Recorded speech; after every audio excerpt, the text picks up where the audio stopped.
संशोधन केलेलं आहे नांदेड येथील प्राध्यापक किरण शिल्लेवार यांनी.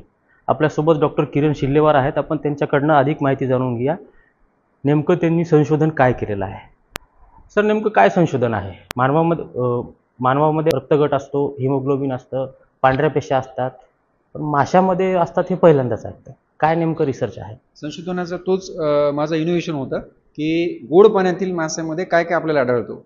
तर माझ्या जो संशोधनामध्ये मला गोड पाणी ज्याच्यामध्ये कटला आहे, रोहू आहे, मृगल आहे, कॉमन कार्प आहे आणि मिस्टर सिंगाल आणि तिलापिया आहे, या सर्व माशांमध्ये RBC ज्याला आपण लाल पेशी म्हणतो, WPC ज्याला आपण पांढरी पेशी म्हणतो, हे सगळे माशाच्या रक्तामध्ये मला आढळले. लाल पेशी, पांढरी पेशी, RBC, WPC आणि प्लेटलेट आणि हिमोग्लोबिनमध्ये माणसामध्ये जवळपास 11 ते 12च्या दरम्यान राहतो, पण या माशामध्ये जवळपास 14 ते 15च्या वर हिमोग्लोबिन मला मिळालं, जे की नवीन इनोव्हेशन आहे, नवीन संशोधन आहे.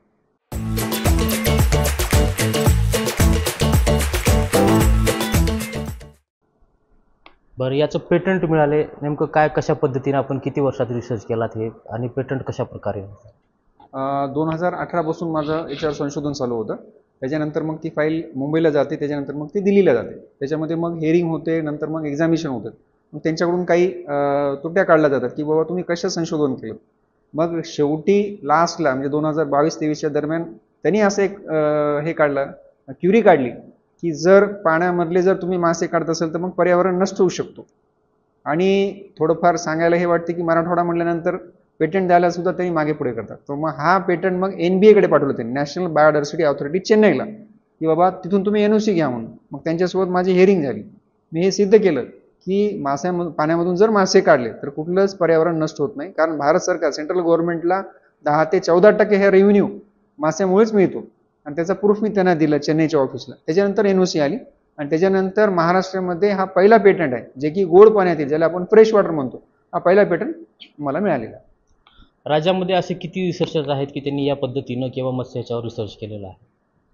नाही, आपल्या राज्यामध्ये तर गोड पाण्यातील मत्स्य रिसर्च करणारा मीच ठरलेला आहो आणि तो मानकरी पण ठरलेला, आणि येत्या 15 तारखेला मला राजभवनमध्ये सुद्धा बोलवले आहेत. इतर जे पेटंट असतात ते नॉन लिव्हिंग थिंगवर असतात. नॉन लिव्हिंग थिंगवर म्हणजे मेडिसिन किंवा इतर काय बाबती असेल त्याच्यावर भरपूर पेटंट झालेले आहेत. पण जे लिव्हिंग थिंग आहे, जे मासे आहेत, त्याच्यावर पेटंट हा फर्स्ट टाइमच आहे, आणि त्यात फ्रेश वॉटर, ज्याला आपण गोड पाणी म्हणतो.